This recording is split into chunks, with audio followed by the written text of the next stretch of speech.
और मध्य महाराष्ट्र में कहीं कहीं बारिश के आसार, तो केरल और लक्षद्वीप के ज्यादातर हिस्सों में बरसात की संभावना। कोमोरिन क्षेत्र में 40 से 50 किलोमीटर प्रति घंटे की गति से चलेंगी तेज हवाएं, मछुआरों को इन इलाकों में ना जाने की सलाह।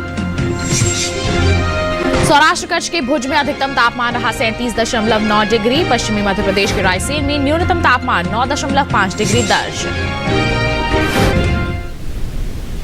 नमस्कार, आप देख रहे हैं दूरदर्शन किसान। मौसम खबर में आप सभी का स्वागत है। मैं हूं अदिति शर्मा।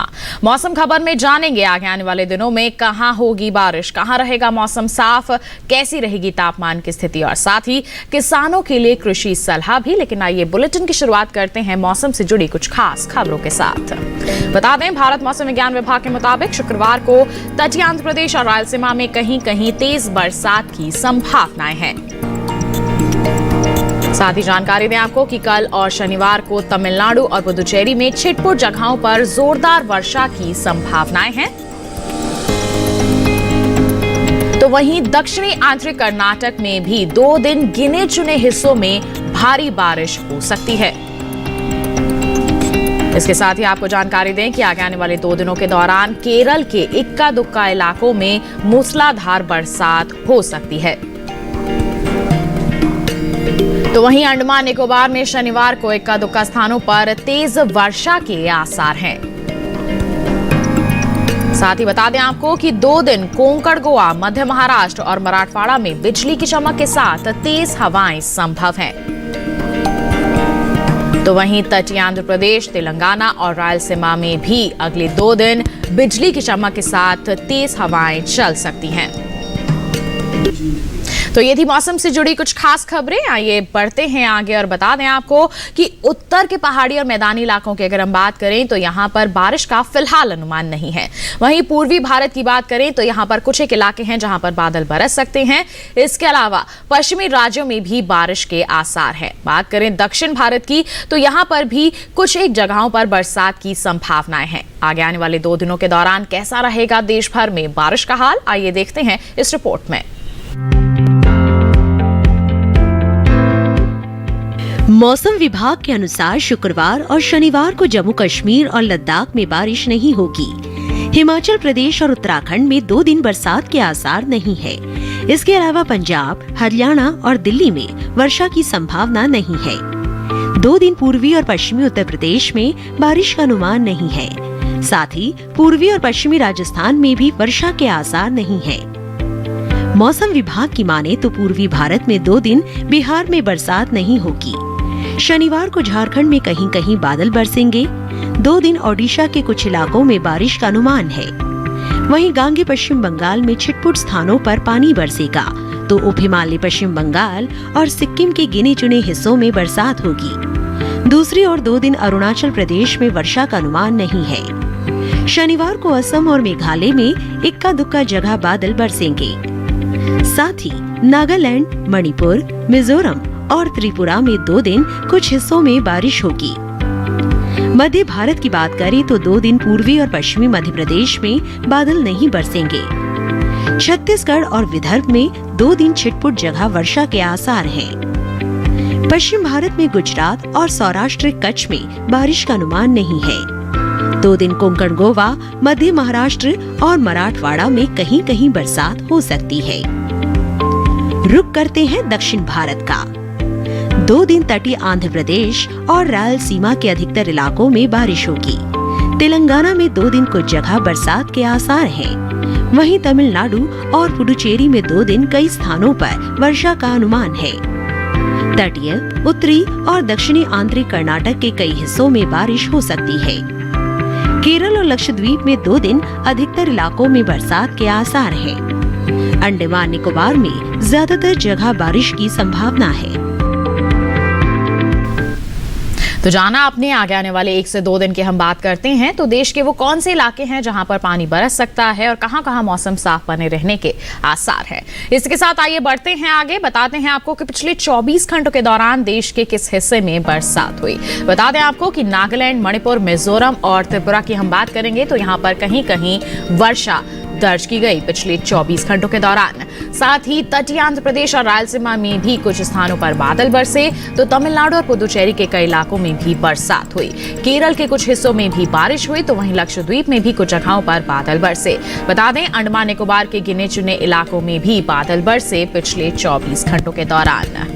तो जाना आपने देश के किन इलाकों में पिछले 24 घंटों के दौरान बरसात दर्ज की गई। इसके साथ आइए बढ़ते हैं आगे, बात करते हैं तापमान के हाल की और सबसे पहले आपको जानकारी देंगे अधिकतम तापमान के हाल की। बता दें कि पिछले 24 घंटों के दौरान असम में कई जगहों पर अधिकतम तापमान सामान्य के मुकाबले 1.5 से 3 डिग्री तक ऊपर रहा।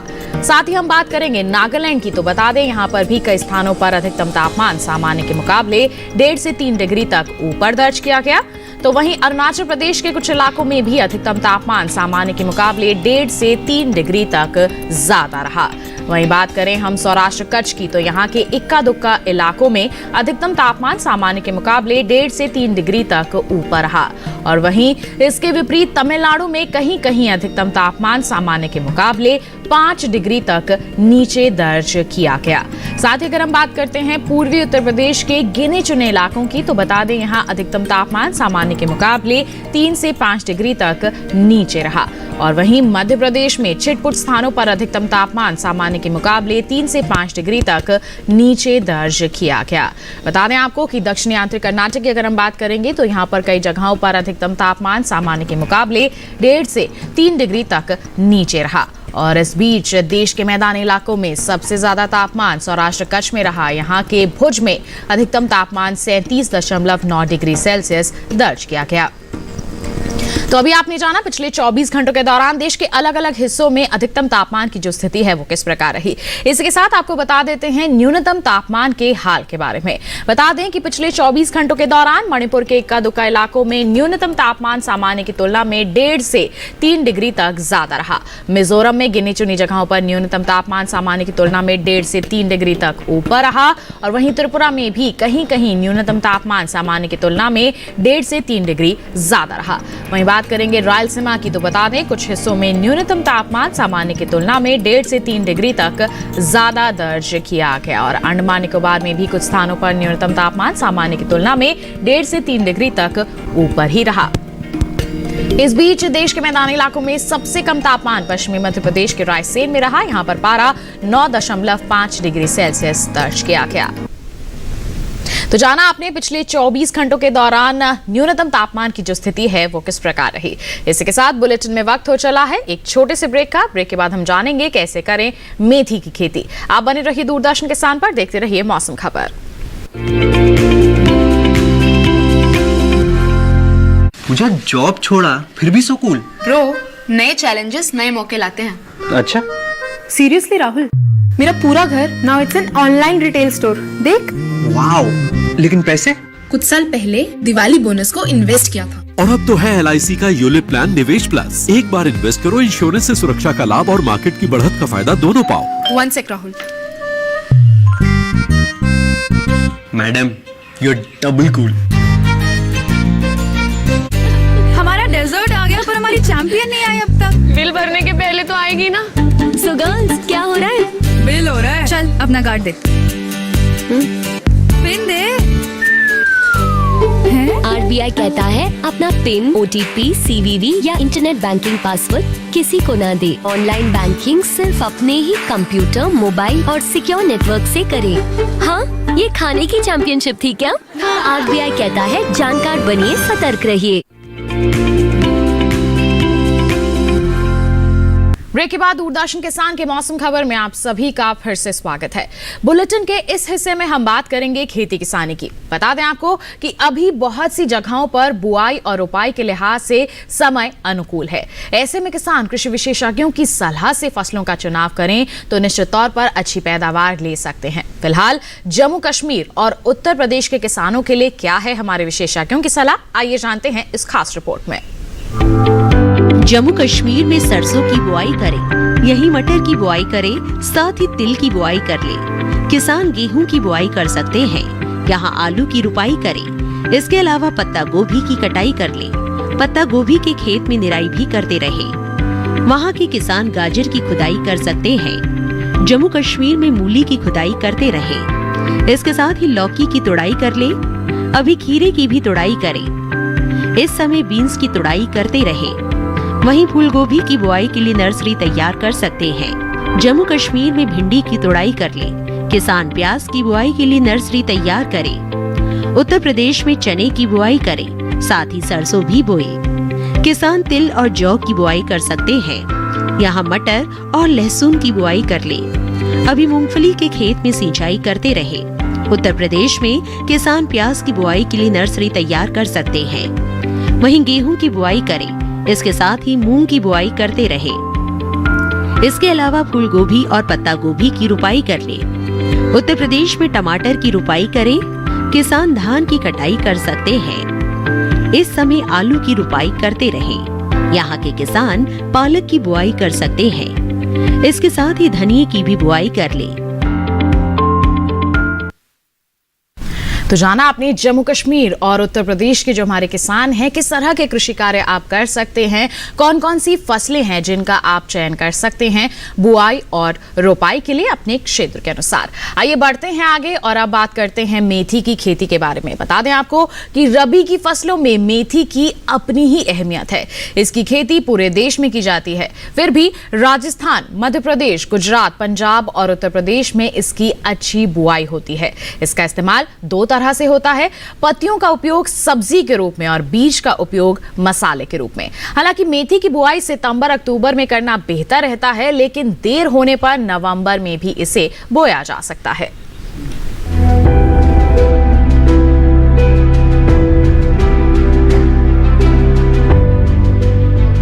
मेथी के लिए बहुत अधिक पानी की जरूरत नहीं होती। यही वजह है कि इसकी खेती ज्यादा बारिश वाले इलाकों में कम ही की जाती है।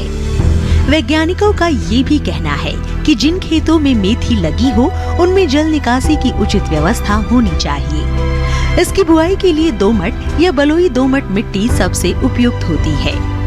बुआई से पहले खेत को अच्छी तरह जोते और मिट्टी को भुरभुरा बना ले। साथ ही पाटा लगाकर खेत को समतल कर ले।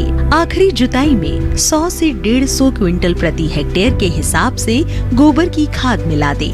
मेथी की बुआई में 1 हेक्टेयर जमीन पर 20 से 25 किलो तक बीज लगते हैं। बोने से पहले बीजोपचार भी जरूरी है। खरपतवार नियंत्रण के लिए बुआई के 25 से 30 दिन बाद पहली और 2 महीने बाद दूसरी निराई गुड़ाई करें। अगर आपके खेत में ज्यादा खरपतवार उगते हो तो बुआई के 1-2 दिन के भीतर ही विशेषज्ञों की सलाह पर उचित दवाओं का छिड़काव करें। ऐसा करने से खरपतवार जमते नहीं हैं। जहाँ तक बीमारियों का सवाल है तो मेथी में उकठा रोग, पाउडरी मिल्ड्यू यानी चूर्निल आसिता रोग हो सकता है। इसे ग्रामीण भाषा में दहिया भी कहा जाता है। इसके अलावा मेथी को डाउनी मिल्ड्यू यानी मृदोरोमिल आसिता और पत्ती पर धब्बा रोग लगने की आशंका रहती है। इन पर बीजोपचार के जरिए ही नियंत्रण हो जाता है। सब्जी के लिए उगाई गई मेथी की 4-5 बार कटाई होती है, जबकि बीज के लिए उगाई गई मेथी की पत्ती को 2 से 3 बार ही काटते हैं। बीज के लिए फसल मार्च में पककर तैयार हो जाती है। 1 हेक्टेयर में 90 से 100 क्विंटल तक सब्जी ली जा सकती है, जबकि बीज वाली मेथी से 15 से 20 क्विंटल सब्जी और 12 से 15 क्विंटल तक दाना लिया जा सकता है। तो जाना आपने मेथी की अच्छी उपज हासिल करने के लिए किस तरह के प्रबंधन कार्य आपको करने की जरूरत है। आइए बढ़ते हैं आगे। मौसम के अनुसार खेती किसानी की कुछ खास बातें आपको बताते हैं। इस मौसम को ध्यान में रखते हुए हमारे तमिलनाडु के किसानों को सलाह है धान की रोपाई करने, साथ ही नारियल के खेत से जल निकासी का उचित प्रबंध भी अवश्य करने किसान। तमिलनाडु में केले के खेत से पानी की निकासी की व्यवस्था करने की सलाह दी जाती है किसानों को। और केले के गुच्छों की तुड़ाई भी इस समय यहाँ के किसान कर सकते हैं। वहीं अभी मक्के में कीट लगने की आशंका है, ऐसे में आप लगातार निगरानी बनाए रखें और मक्के में कीटों से बचाव के लिए कीटनाशक का छिड़काव विशेषज्ञ की सलाह के अनुसार ही करें। वहीं तमिलनाडु में भिंडी की तुड़ाई इस समय कर सकते हैं, सावधानी पूर्वक ये कार्य करें। साथ ही तमिलनाडु में बैंगन की तुड़ाई भी इस समय कर सकते हैं किसान। और लाल मिर्च की तुड़ाई करने की भी सलाह दी जाती है यहां के किसानों को। वहीं तमिलनाडु में मूंगफली की बुआई इस समय कर सकते हैं किसान।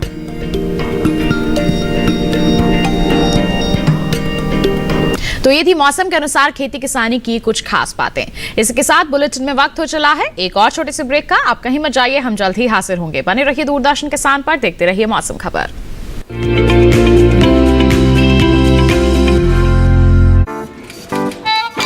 9 to 5 जॉब, अरे 5 to 9 जॉब, भाग दौड़ all the time job, the roaming वाला जॉब, द डेडलाइन वाला जॉब, और are you living in the market वाला जॉब। जिंदगी में मौके ही मौके हैं। अपनी मर्जी से जॉब चुनिए और अपनी इच्छा अनुसार कमाइए। बन जाइए LIC एजेंट। ये है जॉब से बढ़कर, ये है करियर इंश्योरेंस। अपना बॉस खुद बनिए, बन जाइए LIC एजेंट। अब लाइफ सेट है। माँ कब आएगा? अभी आएगा। अरे बोलो ना माँ कब आएगा? बोला ना अभी आ जाएगा। ये ले आ गया कुआं। अरे कुआं नहीं माँ, हमारे घर नल से जल कब आएगा? नल से जल? अरे गुड्डी, बहुत जल्दी आएगा पानी। जल जीवन मिशन आ चुका है। हम 1 कदम उठाएंगे तो सरकार 10 कदम उठाएगी। सच? तुम्हारे मुंह में घी शक्कर। घी शक्कर नहीं माँ, स्वच्छ जल। 2024 तक देश के सभी 19 करोड़ घरों में पहुंचेगा पीने का साफ पानी। अब होगा हर घर जल। जल जीवन मिशन, जल शक्ति मंत्रालय, भारत सरकार।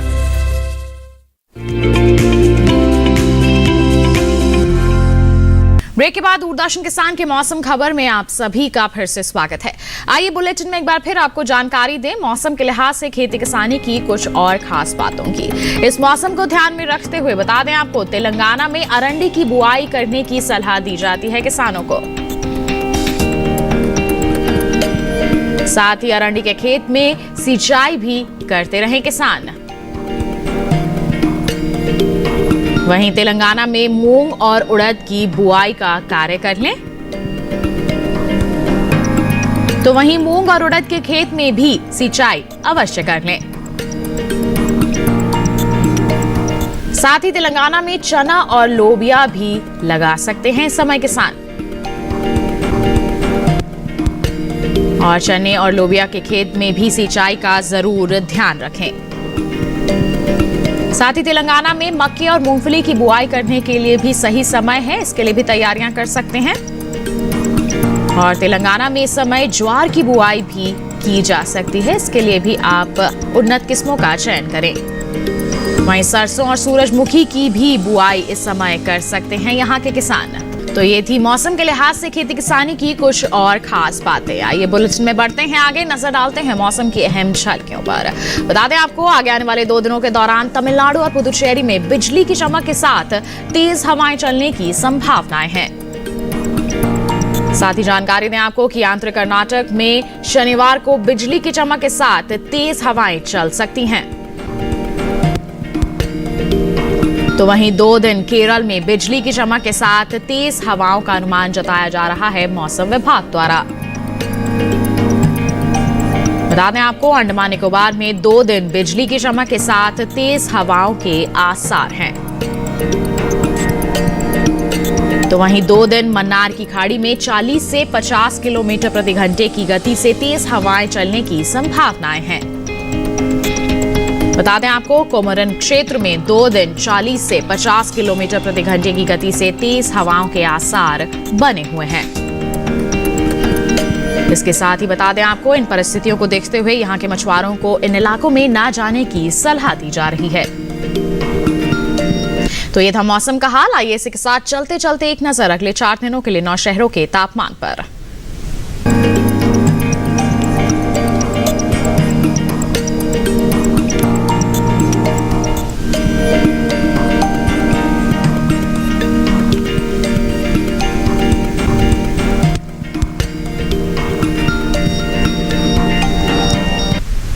इसके साथ एक विशेष जानकारी आपको दे दें कि आप डीडी किसान की यूट्यूब चैनल पर मौसम खबर किसी भी समय देख सकते हैं। टीवी स्क्रीन पर दिखाए जा रहे QR कोड को आप स्कैन कीजिए, जानिए मौसम का हाल मौसम खबर के साथ। तो इसी के साथ आज के बुलेटिन में बस इतना ही। उम्मीद है कि मौसम खबर से आपको जरूर मदद मिल रही होगी। मौसम का ताजा हाल और कृषि सलाह लेकर हम फिर होंगे हाजिर। आप बने रहिए दूरदर्शन किसान पर। नमस्कार।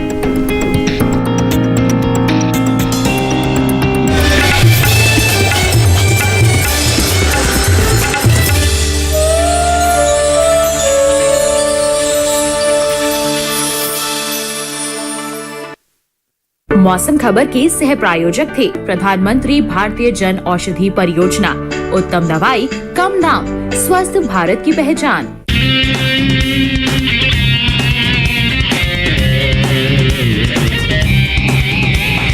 मौत की आंखों में आंखें डालकर तू छीन सकता है जिंदगी, चल छीन ले। तू नहीं किसी और से, तू खुद से ही भयभीत है। चल अपने डर को तू डरा से डर के आगे जीत है। Fight fight fight fight. Sai Baba Hindu है या मुसलमान? लाल,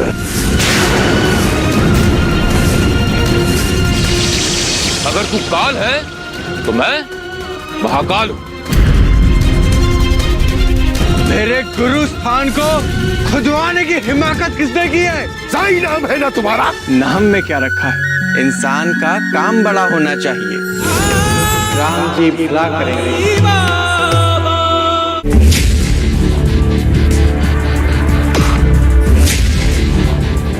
भोजन, जल और शुद्ध वातावरण हमारे जीवन का मुख्य आधार है और कृषि इसका मूल स्तंभ। पिछले 60 वर्षों में विज्ञान आधारित कृषि का व्यापक प्रसार हुआ है। साथ ही कृत्रिम संसाधनों के बढ़ते प्रयोग से कृषि की सतत क्षमता पर चिंताएं बढ़ी हैं। प्रधानमंत्री श्री नरेंद्र मोदी जी के दूरदर्शी नेतृत्व के अंतर्गत रसायन मुक्त जैविक खेती एक महत्वपूर्ण प्रयास है। रसायन मुक्त जैविक खेती को बढ़ावा देने के लिए 5 वर्ष पूर्व सरकार ने परंपरागत कृषि विकास योजना तथा उत्तर पूर्व भारत में जैविक मूल्य श्रृंखला योजनाएं आरंभ की। ऑर्गेनिक फार्मिंग को देश भर में बढ़ावा देने के लिए सरकार अनेक प्रयास कर रही है।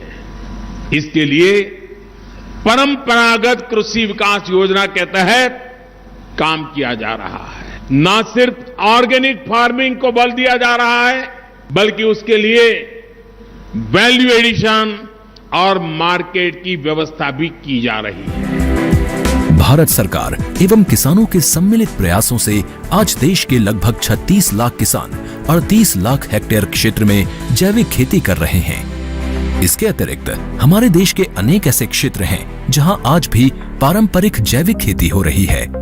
इन पारंपरिक जैविक क्षेत्रों को जैविक प्रमाणीकरण सुलभ कराने हेतु PGS के अंतर्गत लार्ज एरिया सर्टिफिकेट का प्रावधान किया गया है। इस प्रक्रिया की विशिष्टता ये है कि इसमें प्रमाणीकरण मात्र 2 से 3 महीनों में हो जाता है, जबकि सामान्य परिस्थितियों में इसमें 2 से 3 वर्ष का समय लगता है। अंडमान निकोबार केंद्र शासित प्रदेश के कार निकोबार एवं नैन काउरी द्वीप समूह देश के सर्वप्रथम ऐसे प्रमाणीकृत जैविक क्षेत्र हैं। अभी हाल ही में संपूर्ण लक्षद्वीप को जैविक खेती के रूप में प्रमाणित किया गया है। वर्ष 2016 में सिक्किम राज्य पूर्ण जैविक कृषि राज्य के रूप में प्रमाणित हो चुका है। सुदूर उत्तर में हिमालय श्रृंखला के बीच स्थित लद्दाख ने भी पूर्ण जैविक के लक्ष्य की ओर बढ़ना शुरू कर दिया है। जैविक उत्पादों को बाजार सुलभ कराने तथा किसानों की उपभोक्ताओं तक पहुंच बनाने के लिए एक समर्पित जैविक खेती पोर्टल भी बनाया गया है। जैविक खेती पोर्टल के जानकारी मंच और विपणन मंच के माध्यम से किसानों को उच्च गुणवत्ता उत्पादन तथा बाजार उपलब्ध कराया जा रहा है। आशा है देश के सभी राज्य अपने जैविक क्षेत्रों का विस्तार करेंगे और देश में जैविक कृषि क्रांति को मजबूत करने में योगदान देंगे।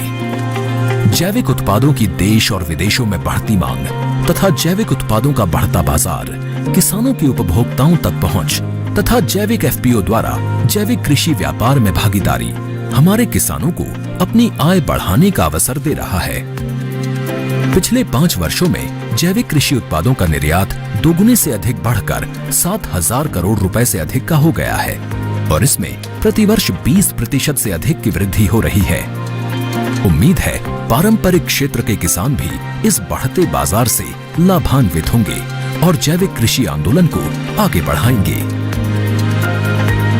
किसानों की मुस्कान समृद्ध हिंदुस्तान की है पहचान।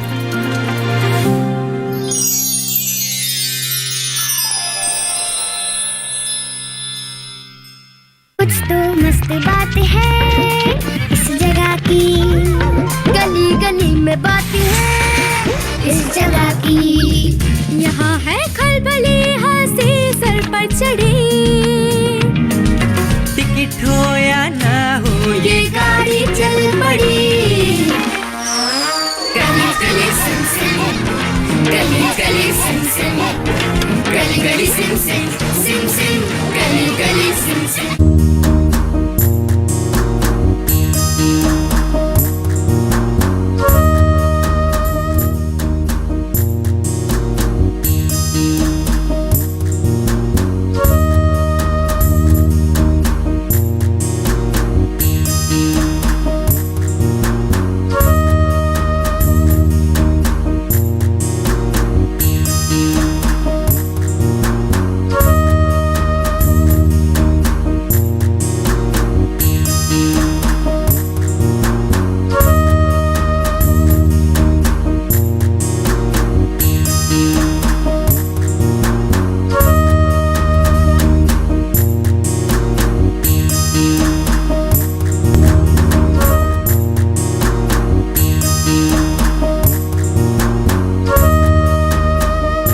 भारतीय खेती में तिलहन का मुख्य स्थान है। देश में तिलहनों में सुधार करने के लिए भारतीय कृषि अनुसंधान परिषद यानी ICAR ने अप्रैल 1967 में अखिल भारतीय तिलहन समन्वित अनुसंधान परियोजना की स्थापना की थी। 5वीं पंचवर्षीय योजना में तिलहनों, विशेष रूप से राई सरसों पर अनुसंधान कार्यक्रम को और भी सुदृढ़ बनाया गया। 28 जनवरी 1981 को हरियाणा कृषि विश्वविद्यालय हिसार में राई सरसों के लिए प्रथम परियोजना समन्वय इकाई की स्थापना की गई। 7वीं योजना के दौरान भारतीय कृषि अनुसंधान परिषद ने 1990 में गठित समिति की सिफारिश के आधार पर राज्य कृषि विभाग, राजस्थान सरकार के अनुकूलन परीक्षण केंद्र सेवर भरतपुर में राई सरसों पर आधारभूत, रणनीतिक और अनुप्रयुक्त अनुसंधान संचालित करने के लिए भारतीय कृषि अनुसंधान परिषद ने 20 अक्टूबर 1993 को राष्ट्रीय सरसों अनुसंधान केंद्र की स्थापना की। फरवरी 2009 को इस केंद्र को सरसों अनुसंधान निदेशालय के रूप में विकसित किया गया।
बदलते भारत की शान।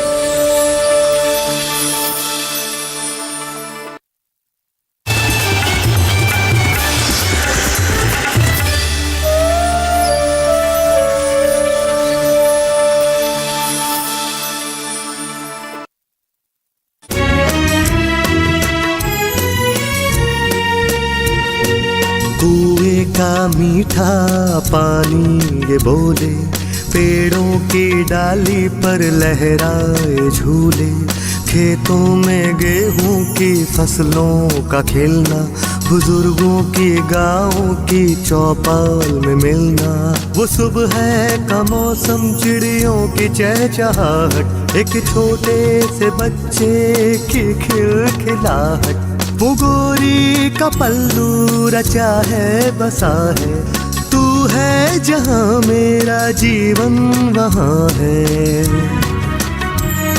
माँ जैसा है आंचल दामन मिट्टी का, दामन मिट्टी का।